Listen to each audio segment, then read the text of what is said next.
Bailey and I would walk around town 3 to 5 miles every day and run into all these other dogs. And so people on the street start to see this dog that doesn't need a leash, and she stays right there at my side and can do a million tricks and seems to be very, very, very attentive to what I am asking her to do.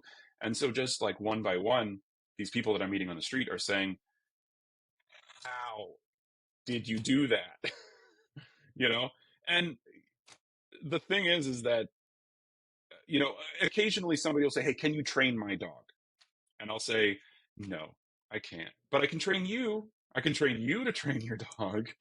Um, which is what I do sometimes. It's mostly for people in our community, in our neighborhood. It's all like word of mouth stuff. A lot of the time I am, to my own detriment, just saying, I love your dog. I want to make them better. I'll do this for free.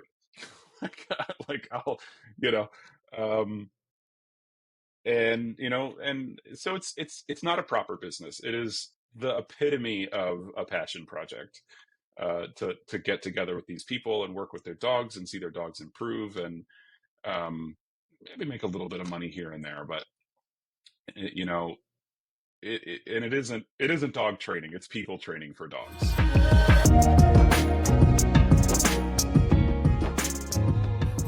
Happy Friday, ladies and gentlemen, and welcome to the Weekly Wassail. This is Ahad with William on the other side of the world. William, how are you doing? I'm doing great. So, Doing great. William here is a photographer who has a very, very interesting side hobby that I would like him to share with us a little bit. And William also has some thoughts on the matter of something that even I don't know. I like to keep it a surprise. So we're going to walk through this conversation. We're going to see how it goes, and we're going to see what surprise William has waiting for us at the end of the conversation. So, William, before we begin, how is it near DC? It is cold. It's Yeah, cold near yeah, DC, but good. It's cold and there's traffic everywhere, and there are I live outside DC, so I'm kind of like a suburb. I'm yeah. sort of a suburb boy. Like if you go on the internet and you type in like American suburbs, that's where I live. Wherever that whatever comes up on YouTube for American Yeah, suburbs, that's where I live. Um, so there's Christmas lights up and it's cold yeah, and people are complaining about things that aren't really problems, and you know mad that they're going to build a thing over there. It's a whole thing.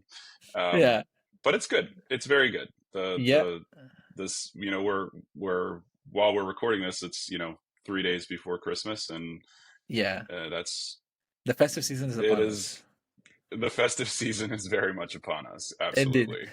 I do like Yeah. a few things you already mentioned, so let directly begin with that. First thing I really am curious about is in here in Holland, and I think most of Europe, you have cities and you have towns, right? Hmm. Well, villages, but of course they don't call it villages, we call it Sure. towns because they're developed. In Pakistan, you have Sure. villages, right? But in Sure. America, you have suburbs. Is Hmm. that your Americanization of the word village or town, or what is it? Is it a different thing? I think, all right, so the suburbs are kind of like, it's more like an extension of a city. So it's not quite a town, because I think that a town kind of implies, you have a town and then you got a bunch of kind of nothing, and then you've got another town and then you got a bunch of kind of nothing, or then maybe you have Yeah, a city and maybe near the city you've got some sort of towns, but in between all that stuff is a bunch of nothing. yeah, Well, nothing. Um, and a suburb is more like if you took a city and there was just like you use like a gradient and just sort of said like we're just going to smooth the edges of the city out until it's nothing. All of that stuff that isn't quite city and definitely isn't nothing, is that's the suburb. suburbs. Ah, Yeah, yeah. And then and it has it has like not a super great origin story. It's like it's like cities are where people go because that's where work and money and commerce and stuff happens. yeah, But that is also where uh, the, let's say the privileged yeah. people do not want to live there because of the less privileged who are also there. So they left the city and lived in a suburb where you could drive into the city, and so it's kind of Rich historically it's like not a rich great, person's but life. Yeah, but this bleeds right into the next point really, really well. So you have suburbs where, of course, more privileged and rich people came because they wanted to enjoy the bigger houses, the more comfortable right. life. That's fine. I understand that. But the issue is in the Western world, like in the Eastern world, like Pakistan, Turkey, India, traffic is shit, right? But there's a reasonable Mm-hmm. explanation for traffic being shit, right? Mm-hmm. It's a developing country, so infrastructure is not that Right. good. But countries like Holland and the US are pretty developed. Yet Mm-hmm. at 9 a.m. in the morning and 5 p.m. in the evening, there is shitloads of traffic. And I Mm-hmm. don't get why people would choose to live outside the city and then be stuck in traffic for hours and call that a rich person's life. So what is that all about? Uh, you know, I don't know. I mean, I grew up in the suburbs, and a lot of people in the United States did, and uh, I think that we like parking spots. There's, so something that is, I think, kind of unique. I think, and I have not done a lot of world travel. Most of my Yeah. travel has been, in the Americas. Yeah. So I'm unfamiliar with Europe. I actually I find a lot of the conversations you have on this podcast really fascinating because you Yeah. talk about Western stuff and Yeah. you talk about the United States and Canada sometimes, but a lot of your perspectives come from Europe. the half of the world that I have never been to. Yeah.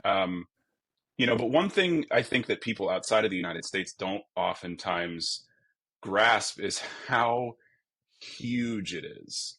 Yeah. Like, I mean, I can drive for literally 36 hours straight and just barely make it to the other side of the country. Yeah. Um, so like if I wanted to go from where I live now to Florida, it would take me 12 hours. That's just a really long drive. And, when our cities and our towns and our suburbs and all that stuff was being developed, it was just nothing but space. So it was like, you're wealthy, go and build on a huge plot of land. Yeah. The land is like infinite. Yeah. We stole it from somebody and you can have it now. Yeah. Um, and and so like little commerce centers and things like that, they started to crop up really far away from each other. Um, so for me, where I live, I've got three major metropolitan markets within an hour of me. Yeah. Um, and if I didn't have a car, I would be stuck with just one of them. Yeah. So, and I think, I mean, there are a lot of people here who like live in DC and their entire lives take place in DC. The same for Baltimore. Yeah. A lot of people just, they lean on the walkable side of the city. They lean on public transit and things like that. And that's great. But a lot of people, especially I think people who didn't grow up in a city, are really attached to that sense of like, there's a lot of places I want to go. I want to go to the beach. I want to go to a totally different city. I want to, Yeah. and to do that, everybody needs a car. And then once you have a car and you're paying for a car, well, you're going to drive it. So, but in cities, it's not uncommon for people not to own cars if they actually live in a city. It's just so many of us don't.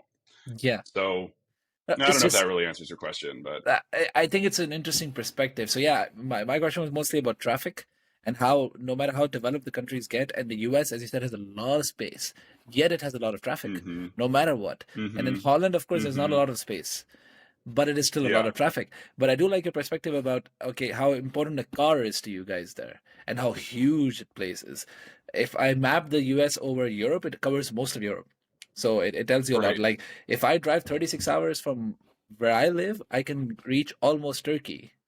And that tells you something because I'm literally right, on the other side of Europe and I right, can hit Turkey in 36 hours. So it is as big as the US in terms of the land. But what is striking to me is how walkable Europe is. And this is a really good point that you yeah, made.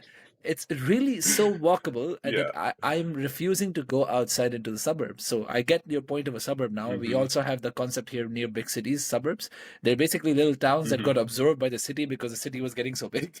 So right, right, I live in a small city, but even the small city has smaller suburbs around it. And I told my wife, if you want to get a bigger house, if you want the dream house, like two, 3 stories and like 4 bedrooms and like a big garden in the backyard, then we have to get out of the city because it's not possible here. First of all, no new Right. buildings. It's all old. We want to go for a new building. Besides that, ridiculously expensive. So we decided to go to a place which I'm not joking, William. You'd laugh about it.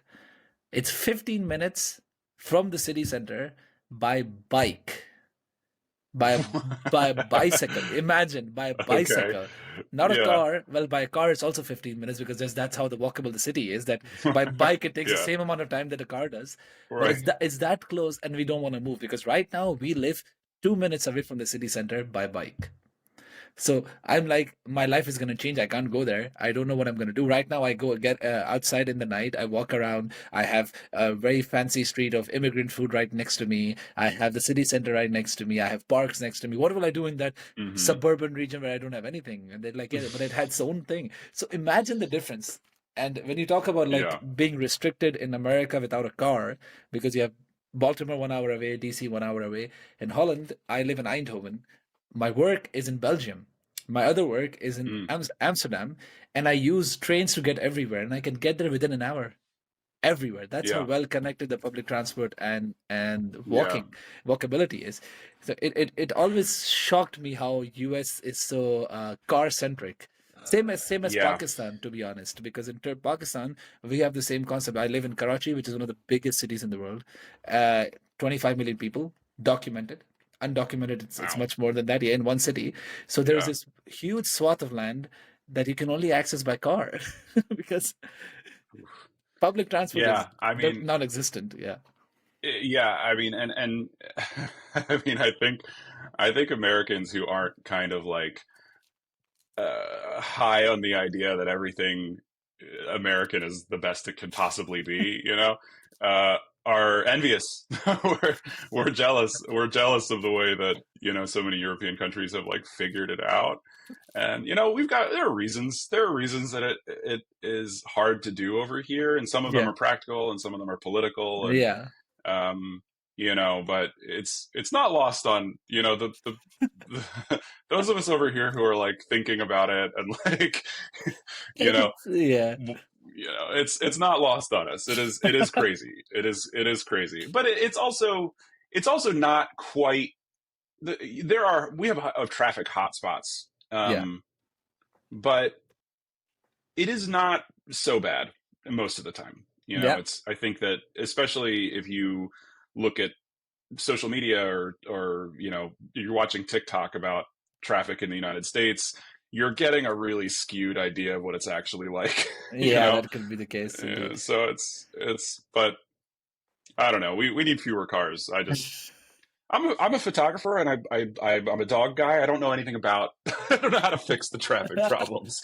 You know. Yeah, no, that's Uh, interesting. But let me ask you something. At 5 p.m. when you leave DC or leave Baltimore, do you hit mhm. traffic? Um, Interestingly, not Baltimore. Baltimore Ah, Baltimore has this kind of slow hum of traffic all the time that it's a little slower, but Baltimore is a surprisingly walkable city and they've got a pretty impressive bus network. They don't have any trains. I mean, there's some like connection type routes that are yeah. kind of outside the city, and there is like a really rudimentary subway system up there. Um, but the traffic in Baltimore and like outside of Baltimore is never really all that bad. Ah, I would love to live in a You city like know, that because yeah, most of my life it's yeah, stuck in traffic. yeah, yeah. Now Baltimore is not too bad. DC, on the other hand, is a fucking nightmare. Ah, It is. Oh my God. And it's like it starts on, 2:30 on Friday afternoon and you're just like what should take you 30 minutes to get somewhere is now 2 hours. really? Uh yeah, it's rough. It's weird. And I think that part of that is a combination of how there's doing a lot of construction and renovation in the city, and they're building new roads, which never really seem to be done. Or like, all these new roads it's gonna alleviate traffic. It's not gonna be so bad anymore. But they just keep building them, so it's never better. it's I've lived in this area my whole life, and I can't remember a time when DC wasn't Under construction. like under construction. Yeah. So Oh, that's wonderful. But those who have been following us so far, this was almost 15 minutes of us talking about urban design, while none of us are the experts in urban design. So I would like to take the conversation to actually places where we can talk a lot. But I really like the well, hold concept. on a second. I watched a YouTube video about urban design, so I'm pretty sure I know. Oh, if you are interested in this, I would really recommend the podcast series. I don't know if you've listened to it, but Freakonomics. They Freakonomics. Oh yeah, yeah. yeah, Yeah. I'm from. I read the book. I read both of the books. yeah, the books are But I amazing. haven't heard the podcast. The Yeah. podcast, they talk a lot about this economic policy. So there they have a lot of podcasts actually on traffic and urban Hmm. design and urban development and how you can fix these things. uh, of course, economists and policymakers come in, people who are more than just YouTube watchers, so I think they will be a bit more into it. So I think it's gonna be a very good listen to you, because you told me you love to listen Okay. to some podcasts as well, so it's a good addition. And for anyone who's listening, I think Yeah. wonderful podcast to add to your circulation. However, I'm gonna William, I'm gonna write that down actually real quick. Sorry. yeah, yeah, sure, sure, Freakonomics podcast. Okay. Otherwise I'll yeah, forget. If I don't write things down, I never yeah. remember. That's a topic for a whole another day, because I debate with people all the time why I can't remember shit, but it happens. But William, I want to take the conversation back to you. So you were raised in a suburb of Sure. near Washington, and that's where we got stuck for the past Yeah. 15 minutes. But what are you doing now? What is up, and how? Tell me a little bit more about your photography. Okay. Yeah. What am I doing now? I'm talking to you on a podcast. The photography, I started as a photographer for kind of that special reason where like you you kind of convince yourself that doing the wrong thing is doing the right thing because doing the right thing is like hard and scary, you know? So, um, my dad was a photographer, um, growing up, like just a very enthusiastic hobbyist.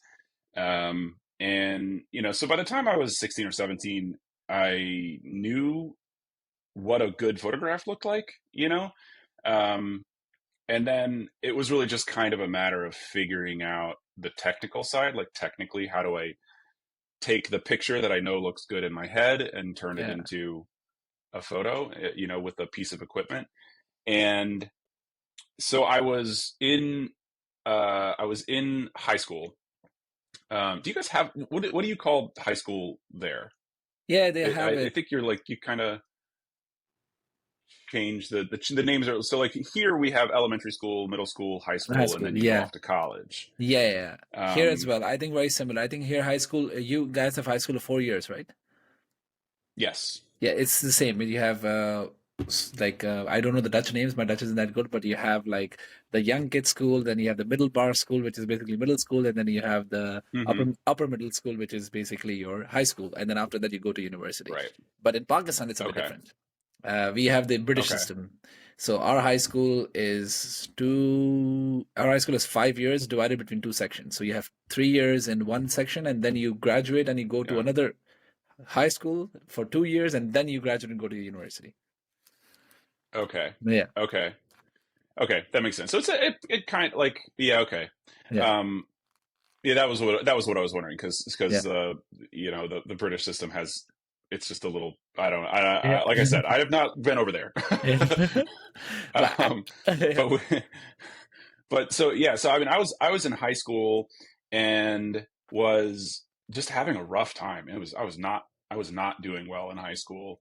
Um, and for a variety of reasons don't belong in this particular conversation, but I quit. I basically was like, I don't want to do this anymore. So I quit, and I was like, I gotta do something else. And so I got a job at an office, and then I was at this office. I had a coworker, was a good friend of mine, and um we started taking pictures, and I just thought like, well, maybe if I could just get people to give me money for this, then I can skip this whole like terror that I've created for myself, where it's like, what are you going to do with your life? you don't have an education. You're not, you didn't learn how to do anything. And so I'm like, well, I know what I'll do. I'll just put my foot down and I'll be that guy who's like, he's a success, even though he failed at everything Didn't. else, and just, I Yeah. mean, genuinely, genuinely years of just kind of like almost like a oppositional defiant disorder, like desire Yeah. to do this thing because I didn't do well in school. Like I just struggled with the formality of the system a lot. Yeah. And, I'm, you know, so I just stuck with it long enough that like, that like fake it till you make it, that, idiom. Well, I absolutely faked it. And, eventually I did make it. And Yeah. I still might be faking it. It's hard to say, honestly. Uh, if you fake it to make it long enough, You don't a know the point will come difference. where you no longer know No. if you're faking Yeah. it or not. You Yeah, know, indeed. um, so that was basically how I ended up here. I started um, taking pictures of people, and because people will pay you to take Yeah. pictures. Unlike landscapes, a landscape has never paid me for a photo in my life. Um, and it just so happens that it's a cross section of things that I love. Yeah. I love working with people. I like Yeah. helping people feel seen, and I like Yeah. helping people feel um, uh, like inspired to sort of display a part of themselves that they maybe otherwise wouldn't. And Yeah. and that photography creates a lot of opportunities to do that. When I'm working with somebody, a lot of people are not comfortable in front of a camera. Yeah. I'm not really comfortable in front of a camera. It's I'm killing me not that I the can see my face over there, Me and I'm like, too. okay, It's so I could annoying. just make There, that. If I yeah. could just make Can that go away. can I not hide it? Indeed, yeah. In Zoom and everything, you I at least know. have an option of hiding Yeah. it. Here, you don't even know how to Oh hide my it. god. It's so frustrating. Yeah. Yeah, I can imagine. You know. Yeah. So yeah. I mean, people have this. People have a problem relating to themselves, and photography is one of the ways that people do relate to themselves, and Yeah. you know that is something that I really like to do. So when I get to work with somebody who is uncomfortable in front of the camera, and I can help them feel like, just sink into your skin, it's fine. Yeah. We're just here together. We're taking some pictures, and 9 out of 10 times I send them the photos, and they're like, "I had no idea I looked like that. I look so good. I thank you so much. Whatever." Yeah. And so I might have lost the thread.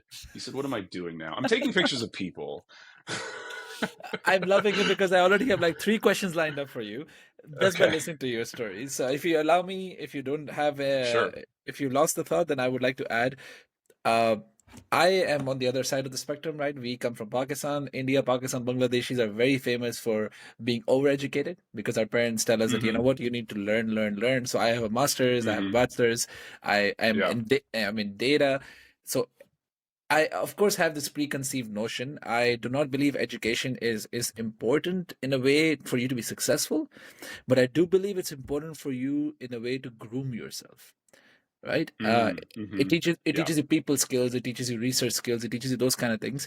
So when I listen to you, when I talk to you, William, to be really, really honest, I do not, in my own preconceived notion, I would not have known that you have not finished high school, for God's sake, let alone university or something, not even high school, because I have a Yeah. very different standard or different opinion of who I see people who do not finish high school. Because, as I said, it's not really Sure. about education or something. It's about the grooming you get. It's about how you talk Yeah. to people, the people skills and the communication skills that you build, the ability to sell yourself, to carry yourself. But all of that you learned on the road. How did you do that? That's what makes me curious. Well, first of all, there's like a 17-year-old in me somewhere that just heard you say, like, you don't meet the preconceived idea I had of Yeah, somebody who didn't finish high school, and that 17-year-old is like, see, I I told you told so. you. He's Yeah. he's getting that 17-year-old is getting everything that he wants right now. um, yeah, I don't know, because I mean, I think that education is I think it's kind of a disposition more than it is a practice in some ways.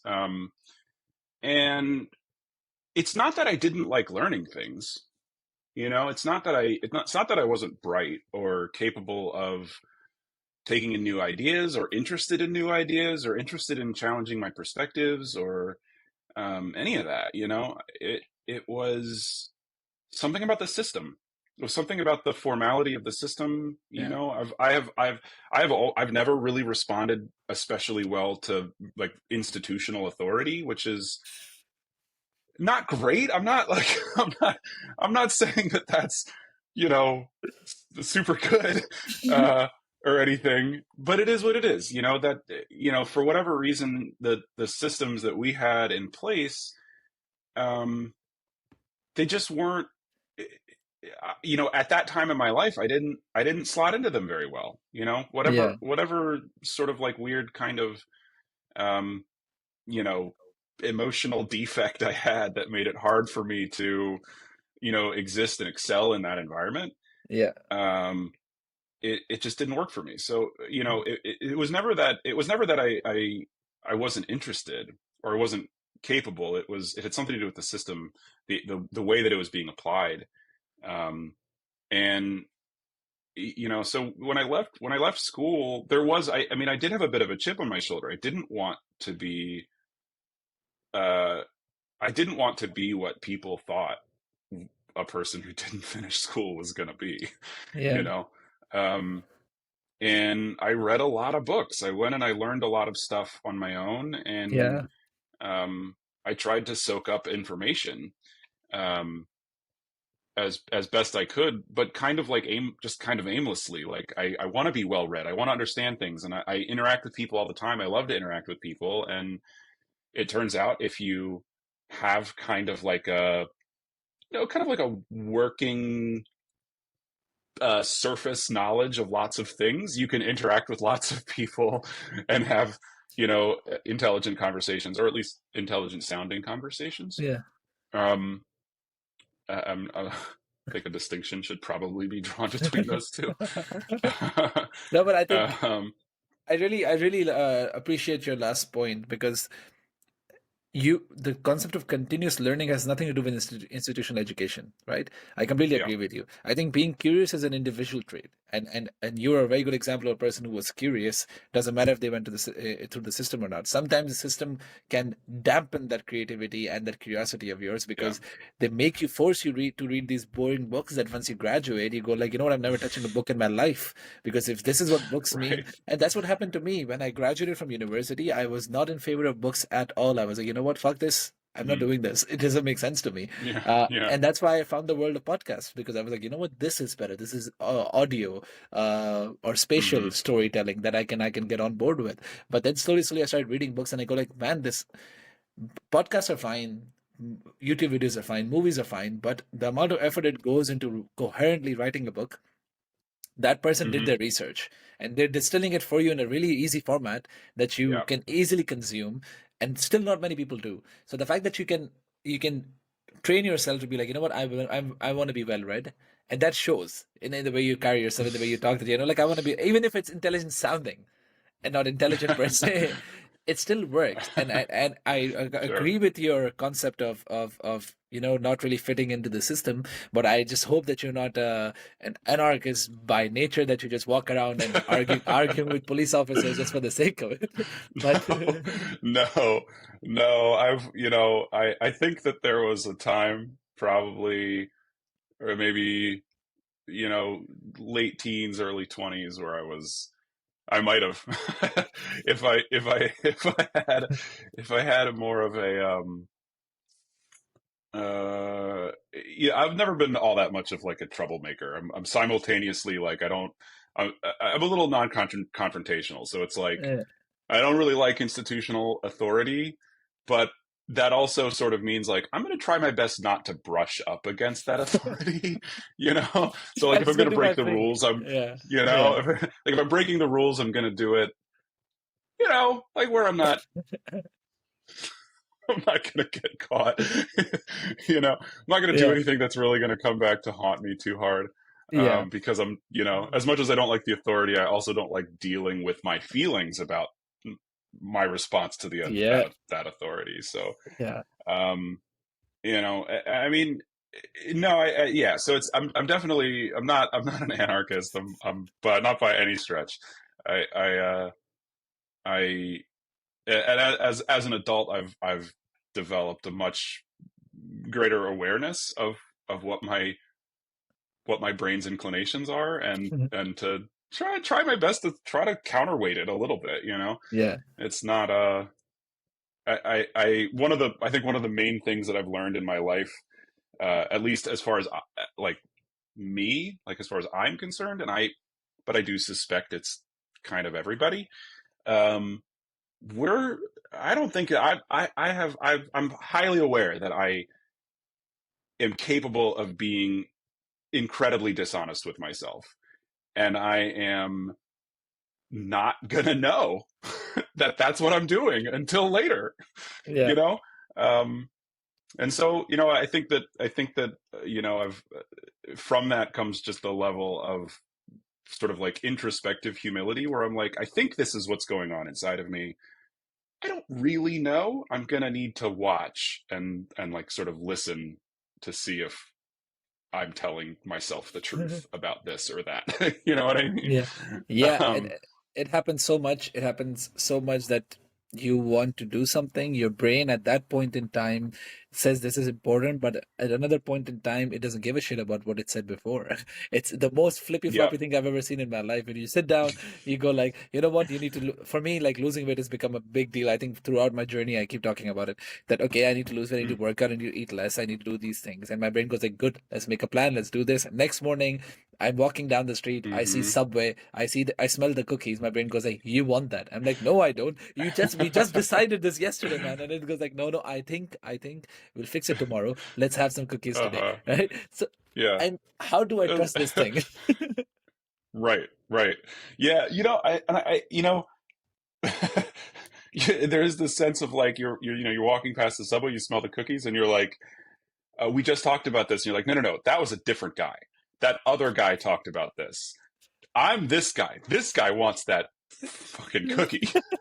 you know, I, yeah, Exactly. extremely familiar with that experience. In fact, It's yeah. I'm I'm in the last 10 years, I'm down my own weight. That was a really big thing for me. And I'm down like 60 pounds, from when I sort of started down uh, a path. And I mean, frankly, it's all kind of interconnected. Um, but I'm very familiar with that. And this idea of like lying to yourself, and just like not really being sure when you're being truthful with yourself. Yeah. It's all connected to that. It's all part of the same sort of schema of, I don't know, denial and self honesty and all these different things. Yeah. Um, So I'd like to take the conversation back because sure, we were talking about photography and then we started talking about life again. I think that's what we really want to talk about. But we want to stick to sure. photography a little while. So you were saying you do photography of people because you connect with people and yeah, because people pay and landscapes don't pay. So so Yeah. so so you really, but there's a lot of different types of photography, right? So you have wedding photography, you Mhm. have corporate photography, you have portraits, you have like design photographies, headshots. What is your specialty, and why did you choose that as your specialty? Um, so I tell people that I specialize in anything that includes people, because I don't know. I mean, and this, it's funny. This might be taking a bite out of my potential. I don't know, Yeah, but I've been doing this for a really long time, yeah, and frankly, it's not that different.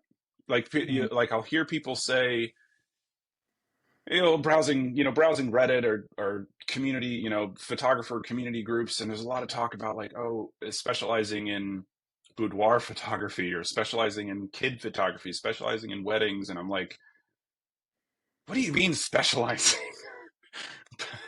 Like, they all share the same core of like, identify the human that deserves dignity, and sort of imagine what that person, how that person wants to see themselves or see their circumstance, and then do it. And but technically they're not that different. Like, Yeah. like taking a photo for a headshot versus taking a photo during like a bridal portrait session, the intentions are different and the goals are different, but like the technical side is essentially identical. Yeah. And and that core thrust of like, who is this person in front of me? What do they want? What do they want to feel? What are they worried about in this situation? And how can I help them not worry about that? It's the same. It's the Yeah. same thing. So I do all anything that involves people, I do it. And like I said, I think from like a purely like a commerce or marketing standpoint, that might be taking a bite out of me. Yeah. I don't know. I don't really know. I mean, it may be that, from like a market standpoint, a bride might land on a website, might land on my website and say like, oh, I'm looking for somebody who just does weddings. I don't really want somebody who also takes pictures of babies or something. I don't know, Yeah. Um, but I'm stuck on this idea of being authentic with the world and the people I interact with, and I can't bring myself to authentically say that these things are meaningfully different, like in It's all of the ways yeah. that really matter. Yeah. Yeah, I get you completely, because I am this whole project of Bustle is about accountability and building resilience Mm, as a person, right? So I also offer mm, sessions on building resilience and building accountability. And when I was building the program, uh, my marketing team kept asking me, people around kept asking, "What's your niche? What's your specialty?" And I'm like, goal setting and accountability is the same whatever you do, right? You want to lose weight, right. Yeah. it's Yeah. simple. You want to eat clean, it's simple. You want to run 10K, it's simple. Like the concept is the same. You know what to do. Information is out there. It's just I'm there Right. to hold you accountable for you to do this. And that is across any industry. But they go like, nope, you need to find a niche. You need to pick people who really want to do this. And I'm like, anyone who is interested in improving themselves is me, right? Anyone who is interested in taking a photo is your Yeah. your guy. But for some reason, the world makes us want to again fit into this box. And Yeah. you would say that it's raising our potential, but I say it's boxing our potential, because we feel like we can Yeah. fly. But they're like, no, you need to Yeah. niche down, because everyone is in this field. How are you going to get there? So I get completely what you mean. But Yeah. thankfully for you, it's been working out so far, right? That Yeah. Yeah. you have a good practice, you have a good thing going on. People still call you up for stuff. You have done each of these, have you not? Bridal, Oh yeah. corporate, yeah, Oh yeah. yeah. That everything Yeah. works out, right? Yeah, I mean, and I think like anybody, I mean, let's be real. If you want to get rich, the way to do that is not with a camera. Like, if you want to get rich with a camera, you're kind of like saying like, I'm going to get rich by, becoming a celebrity in Hollywood. It's like, okay, well, Yeah, probably not then. yeah, So I'm not I'm not in a class of like elite photographers yeah, who are making $1 million a year. yeah, I'm an ordinary guy who's making a decent living, being able to support myself and my family. yeah, You know, um, the question is, if I were to play some of those sort of like mind games, the niche games, maybe I would be one of those people making millions of dollars a year. yeah. But I is don't it know. important? Is it important to you? Is the question, right?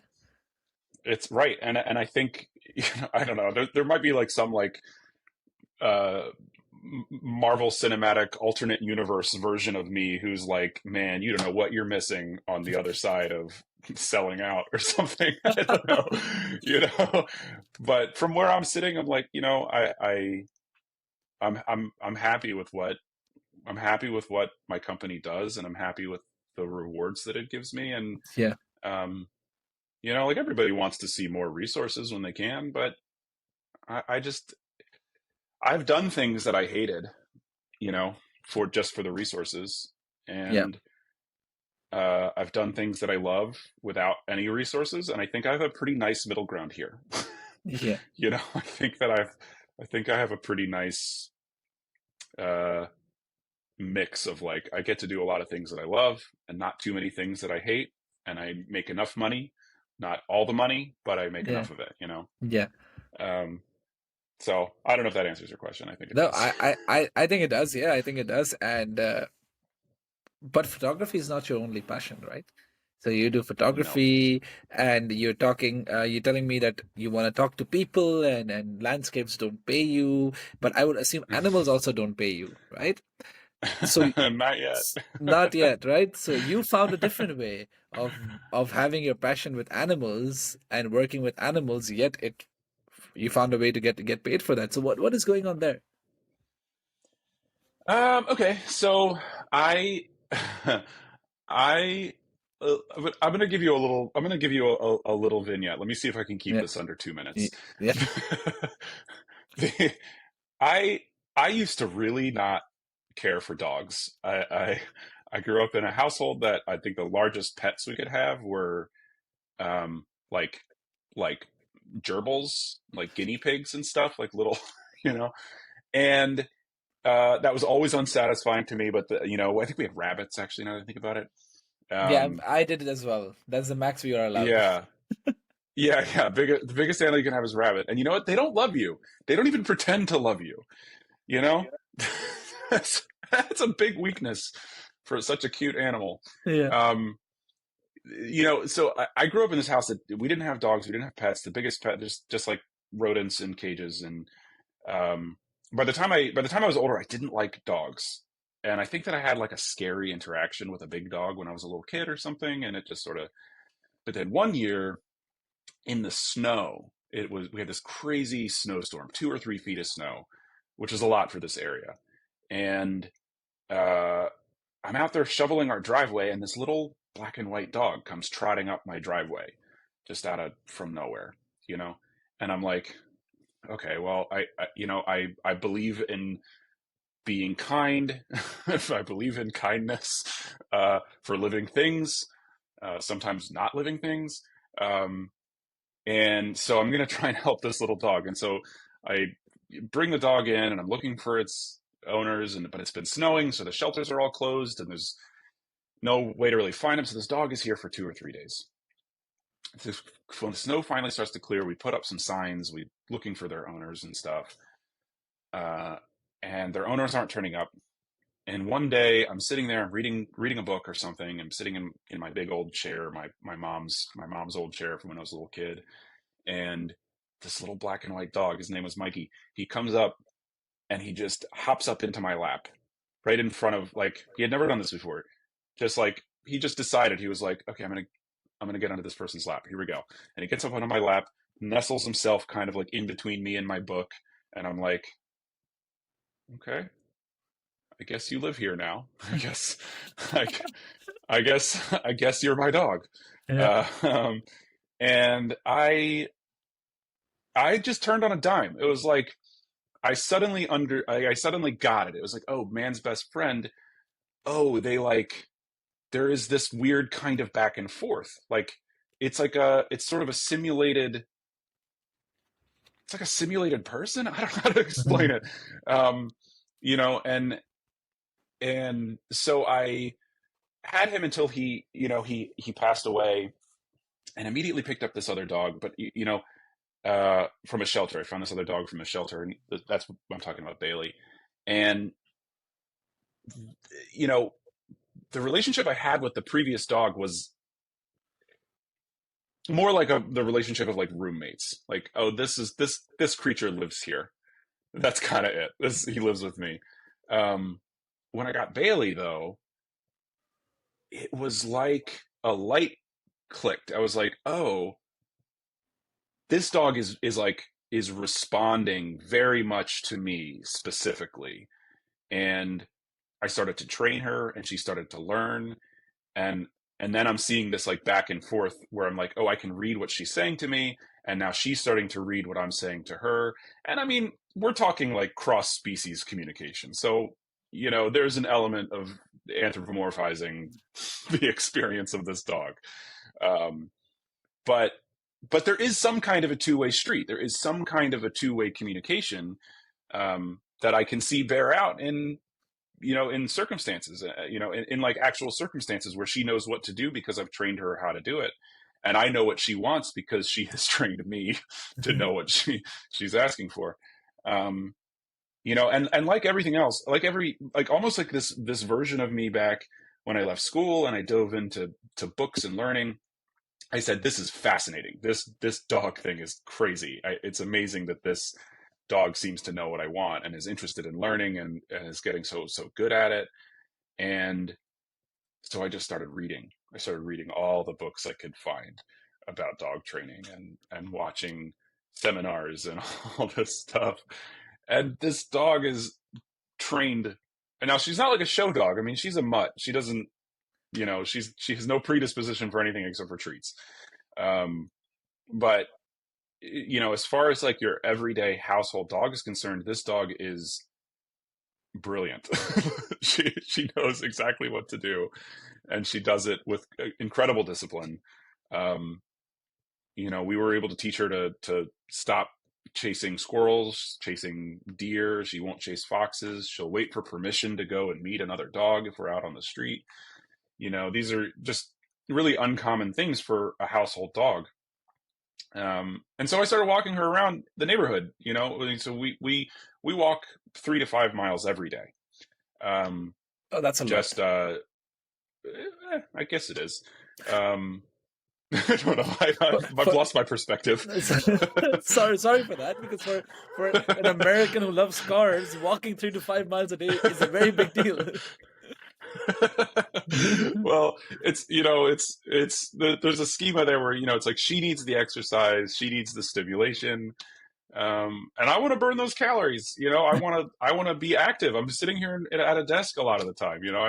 I want to, we both need the exercise. So we're kind of, it's like, the other thing is, Americans, we drive to go get groceries, but then like walk to just use our shoes. It's like, well, I've got these walking shoes. I better use them up. I'll just walk in no direction for a while, which is exactly what we do.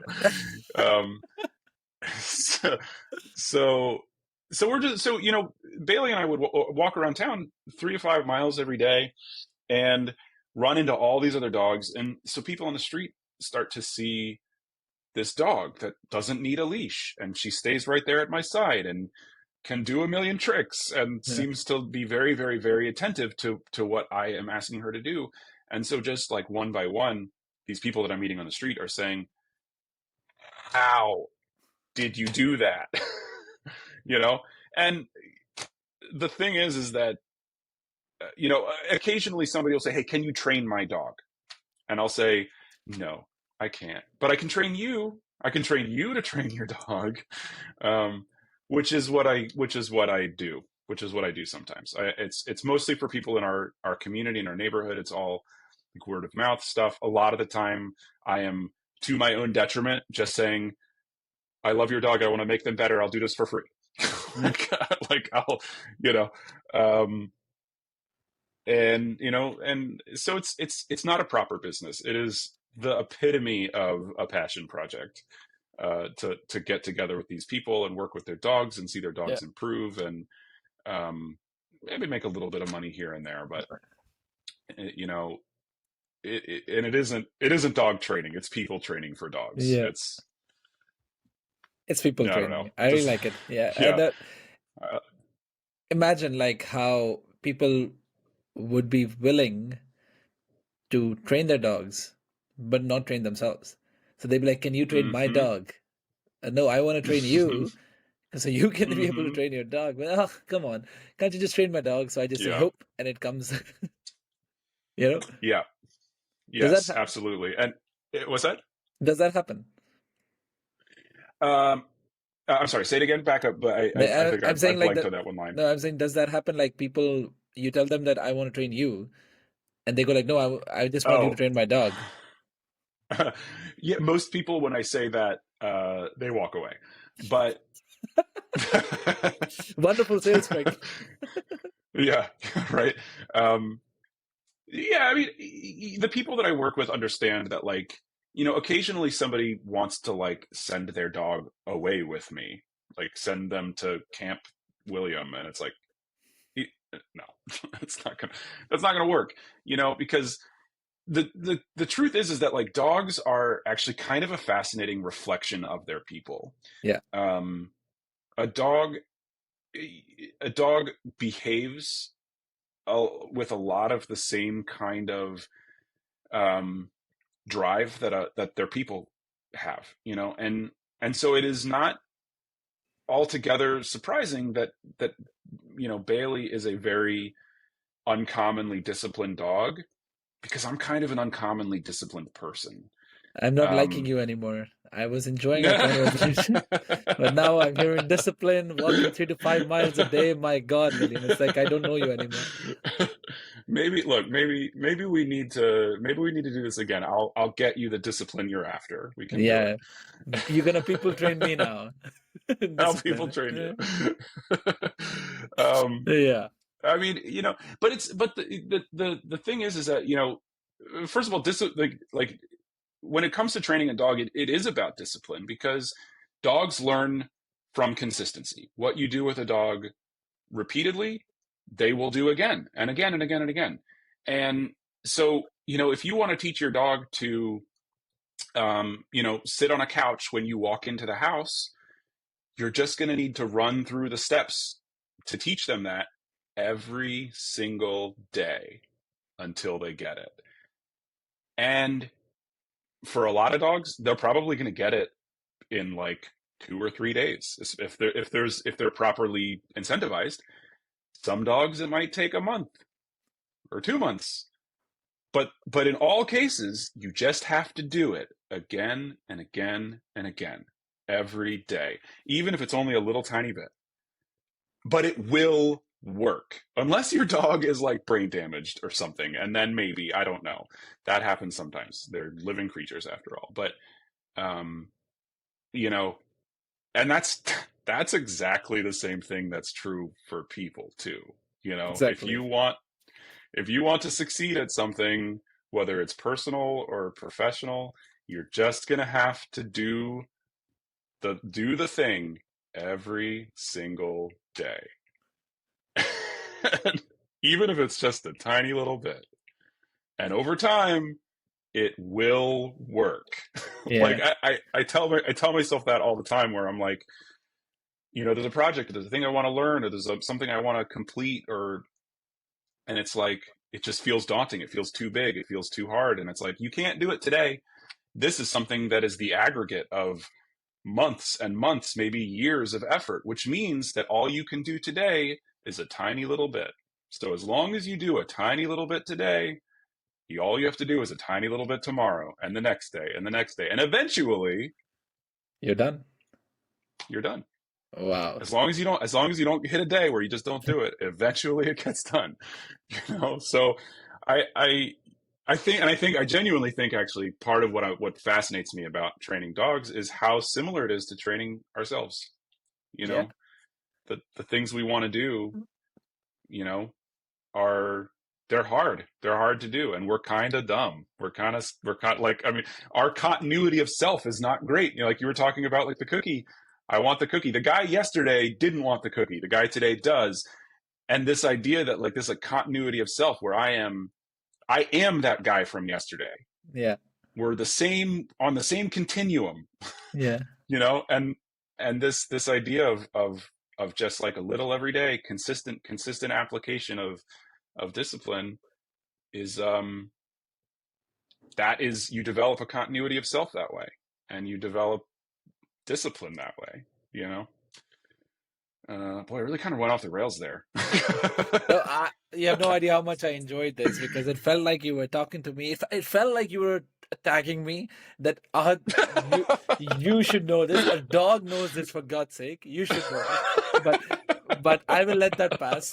No, to be honest, it's a lot of fun. I really enjoyed this conversation. However, we have to slow it down because we're hitting the hour mark. Yeah. So I would I would love to have you again because I feel like there's hundreds of things we Yeah. can talk about. But for now, I think we've covered most of it. Is there something else that you want to talk about? Hmm. Um. No, not really. I guess if you're listening to this, if you're listening to my voice in this, um, be nicer to yourself. Audience, be nicer to yourself. I think that's all I want to say. Uh, I think you were looking for an idea or a thought, but I didn't have a thought. I just think the audience should be nicer to themselves. That's I all. know. I think that's also fine. I think it's wonderful advice. And throughout what I've learned from you, William, is that you can always make a case for yourself. You can always build something of yourself if you just put in the work every single day. Right? Be it photography, Yeah, be it dog training, be it building your own business or leaving school and yet working on yourself. Consistency is key. Putting in the effort is key, and I yeah, think you're an epitome, a living embodiment of someone who is able to do that, and I respect that immensely because yes, I feel like I've stumbled into this life in a matter of luck, and yeah. there's a lot of things I could still be improving by being a bit more consistent. So I feel like all the potential I'm missing out on just because I couldn't be consistent. So it's nice to see consistency in action, to learn a little bit from it. And I hope not just me, but everyone around me, everyone listening to this could also learn a little bit from that. So thank you so much, William, for your time. Of course, absolutely.